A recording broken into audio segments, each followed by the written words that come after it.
Hi there! As a BL fan who has studied the topics of gender and sexuality at university, I enjoy taking a closer look at the world of BL. In each video, I take on a subject in an informative and hopefully entertaining way, and express my thoughts with the help of a co-narrator. May I introduce my co-narrator? From A Man Defies the World of BL. Together, we bring you...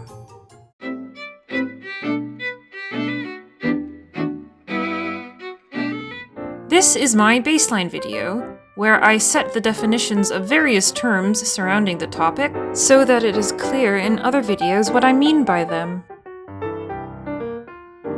In addition, I think it is important to go a bit into the history of BL, and to outline the most common characteristics that play an integral part to the stories.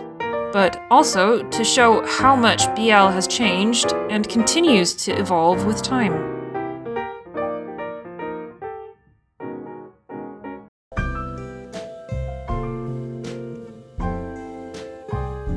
Boys' love, or BL for short, commonly signifies a genre of stories that contain men-on-men romance that are written by women for women. That is to say, its origins are women creators, and boys' love narratives mainly attract women.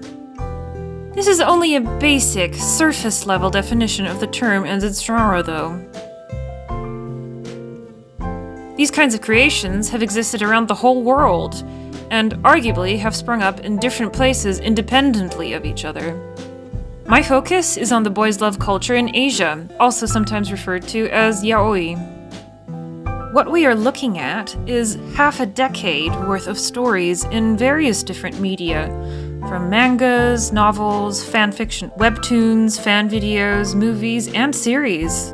Not to mention all the different subgenres that exist within those. There is everything from slice of life to fantasy, barely sexual romance, to graphically sexual content. As the genre and corresponding culture has evolved and expanded, definitions have become blurry, though. Stories that were not written by women for women are sometimes also called BL, as more stories by men become popular among women. And although it is a fact that the majority of BL fans are women, and most creators are women, there is a significant amount of young and adult men who enjoy consuming BL media. The female fans of BL also have their own name, Ujoshi, which means rotten woman, the male equivalent being a hudanshi. Being a fan can mean many things, from just reading manga, novels, watching dramas, and films on your own, to being active in online forums or conventions, and meeting important figures in the genre. Fans might have access to some things, while not to others, and considering all the different types of content as mentioned before, they also have a wide range of tastes. All this also leads to many interesting discussions about the ethics, and the influence of the culture on people's minds, with diverging opinions and conclusions. BL fans are by no means a monolith. Some former fans have turned away from BL because of certain problematic parts of the genre, while other hardcore fans defend it vigorously. Caught in the middle are fans who love certain BL stories, but are critical of certain parts of the genre. The culture contains so many different internal movements, viewpoints, and fan communities that I will not be able to touch on all of them in this video.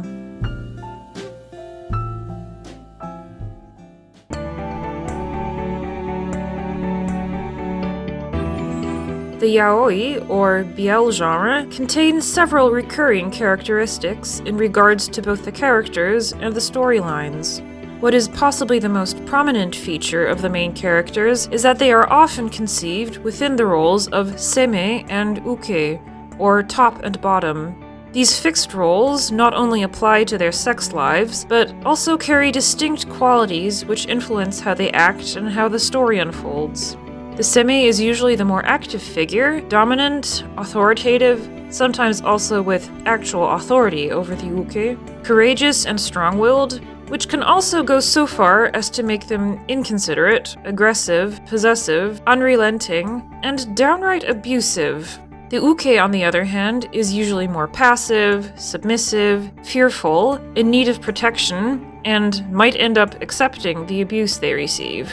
This is such an integral and pervasive part of the BL characters that when a new couple is revealed, fans will often search for these characteristics in order to classify them in these roles as early as possible.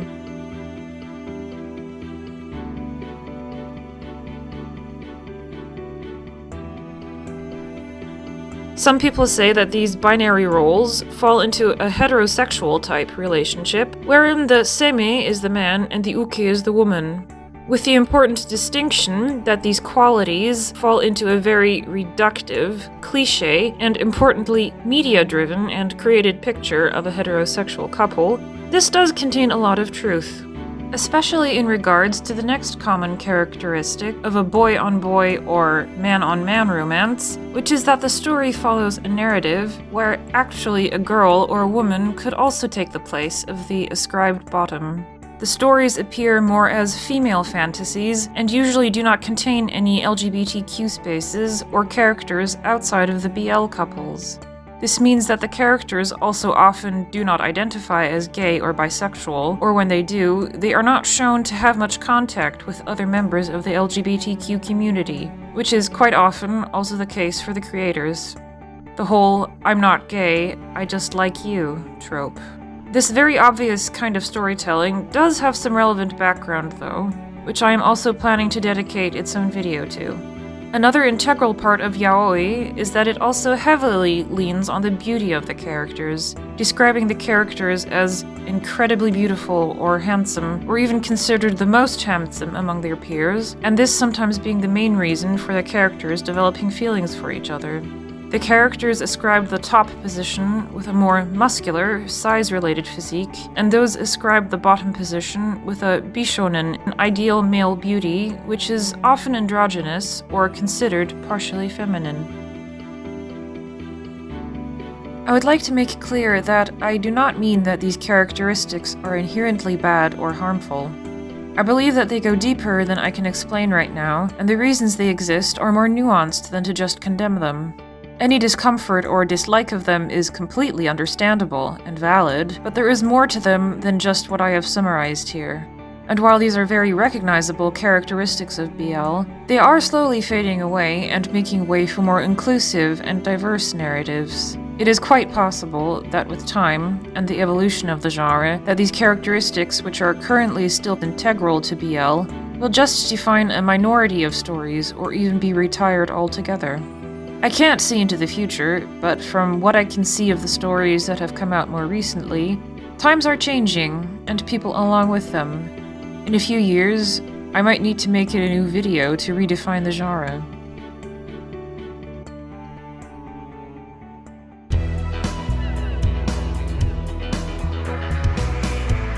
Asian boys' love originated as yaoi in Japan in the 1970s as what we would now call manga fanfiction.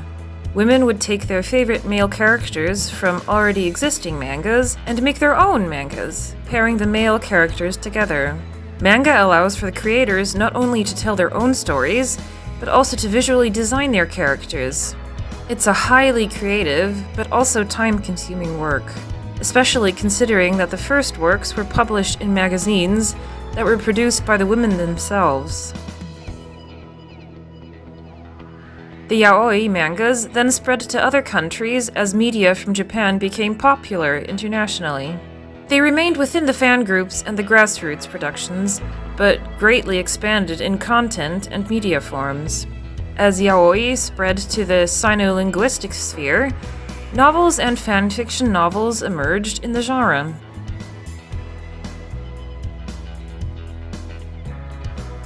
In the 1990s, yaoi's popularity continued to surge with the spread of the internet and further connectivity among the fans. Novels allow for longer narratives and leave more room to the imagination of the readers. But in countries with censorship like China, they also provide the flexibility of being non-explicit, but using coded language when necessary and not featuring any images. The internet later facilitated the birth of webtoons, digital versions of manga, in Korea in the 2000s, where yaoi naturally also caught on.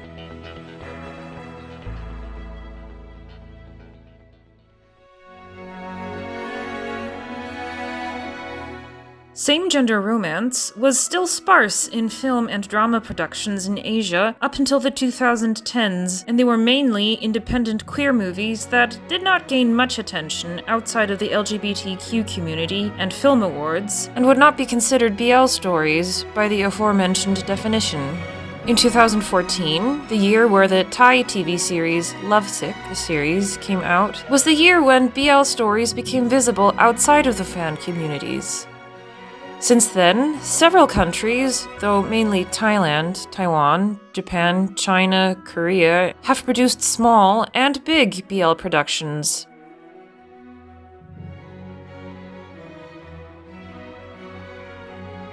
That is not to say that the increase in all countries are definitely connected to each other, but there is a noticeable parallel momentum in the following years, and seeing the popularity and success of BL productions in Thailand certainly pushed them into the mainstream in their own country and inspired more productions in others.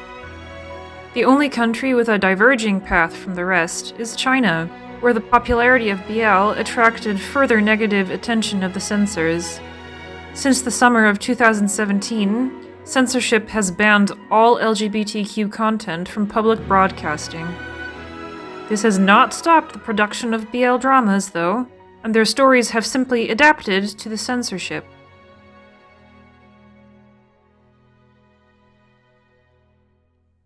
BL dramas added a new layer to being a fan of the genre, as there are now real people who lend themselves to bringing the characters alive.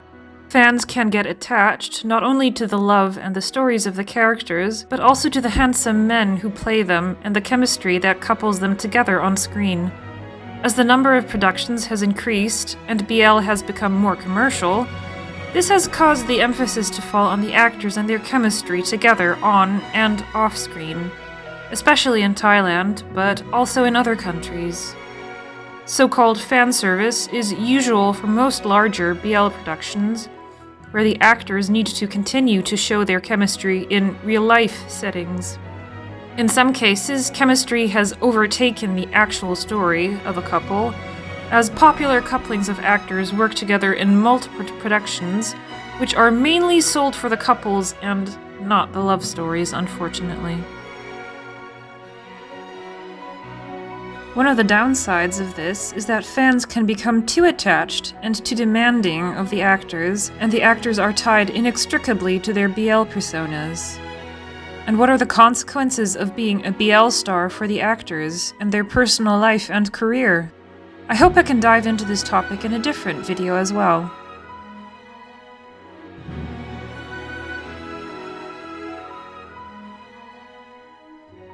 Thank you for watching this video.